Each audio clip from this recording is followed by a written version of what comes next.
ગીતશાસ્ત્ર 143 મિત્રો વાંચો તમને ખબર પડશે કે એક વ્યક્તિ, એક માણસ, એક રાજા, એક ગીત કરતા એના જીવનમાં જ્યારે સંઘર્ષમાંથી પસાર થાય છે, મુશ્કેલીમાંથી પસાર થાય છે, તકલીફમાંથી પસાર થાય છે, ત્યારે કેવા પ્રકારનું એનું એટીટ્યુડ હોય છે, ત્યારે શું કરે છે અને એમાંથી બહાર નીકળવા માટે એ કયા રસ્તાઓ અપનાવે છે.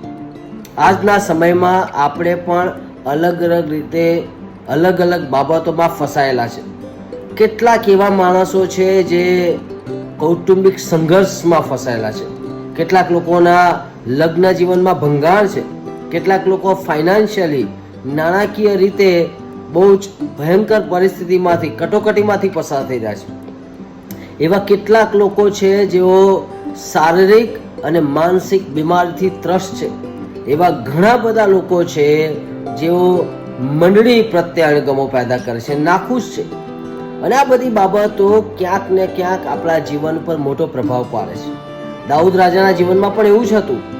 જ્યારે તેઓ આ ગીત લખે છે ત્યારે એમની જે પરિસ્થિતિ હોય છે બહુ જ ગમગીન હોય છે. એમના દુશ્મનો એમની ઉપર ભયંકર રીતે હાવી થયા હોય છે. તેઓ પોતે બહુ નિરાશામાં છે.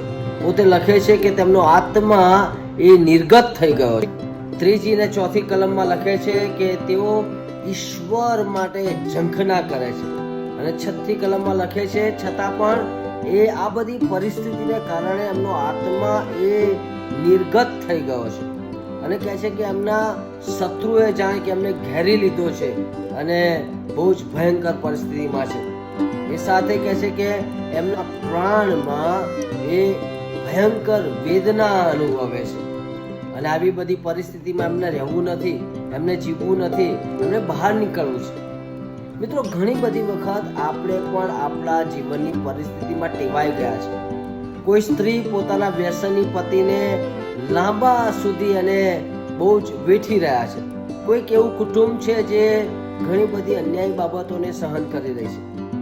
ઘણા બધા લોકો સહન કરવાનું શીખ્યા છે, પણ એ દાઉદ ના પાડે છે. અહીંયા ગીત કરતા એ સહન કરવાનું ના પાડે છે. જે તે પરિસ્થિતિમાં તેઓ રહેવાનું ના પાડે છે.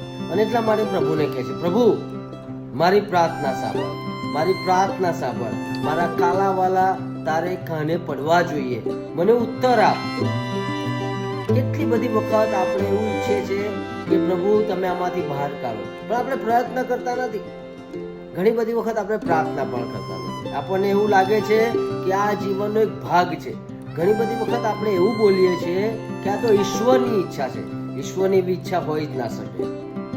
તમારા જીવનમાં નિરાશ લાવનારી, હતાશ લાવનારી, ચિંતા લાવનારી, મૂંઝવણ લાવનારી, પ્રશ્ન લાવનારી, ગમગીન કરનારી ગમે તે પરિસ્થિતિ હોય, તમે એમાંથી બહાર નીકળો. અને એમાં નીકળવા માટેનો એક જ રસ્તો જે ગીતશાસ્ત્ર 143 લખનાર લેખક પોતે જણાવે છે. એ પોતે જણાવે છે કે ઈશ્વર એમાંથી બહાર કાઢી શકે છે. કઈ પરિસ્થિતિ તમારા જીવનમાં છે જેને તમે લાંબા સમયથી સહન કરી રહ્યા છો? તમે નિર્ગત થઈ ગયા છો. તમે એવું વિચારી લીધું છે કે આ હવે પરિસ્થિતિ મારા માટે સદાકાળ માટે છે. પણ હું તમને કહેવા માંગુ છું, ડોન્ટ વરી, ચિંતા કરશો નહીં. ઈશ્વર તમારી સાથે છે. ઈશ્વર તમને સહાય કરનાર, મદદ કરનાર હાજરા હજુર દેવ છે, જે તમને દરેકે દરેક પરિસ્થિતિમાં સહાય કરશે. જેવી રીતે ગીત કરતા વિજય પ્રાપ્ત કરે છે અને એ પરિસ્થિતિમાંથી બહાર નીકળે છે, એમ તમે પણ પરિસ્થિતિમાં બહાર નીકળો. અને એના માટે રન ટુ ધ લોર્ડ, ઈશ્વર પાસે દોડી જાઓ. Go near to the lord, ઈશ્વરની પાસે જાઓ અને જો ચમત્કાર તમારા જીવનમાં થશે. તમે જે તે પરિસ્થિતિમાં રહેવા માટે બનેલા નથી, પણ તમે ઈશ્વરમાં મજબૂત થઈને એ પરિસ્થિતિનો સામનો કરીને સફળ, આશીર્વાદિત અને ઈશ્વરને પસંદ પડે એવું જીવન જીવવા માટે આ પૃથ્વી પર મોકલવામાં આવ્યા છે. માટે એ પ્રમાણે જીવન જીવીને ઈશ્વરની સહાય માગો. પ્રભુ તમને આશીર્વાદિત કરે.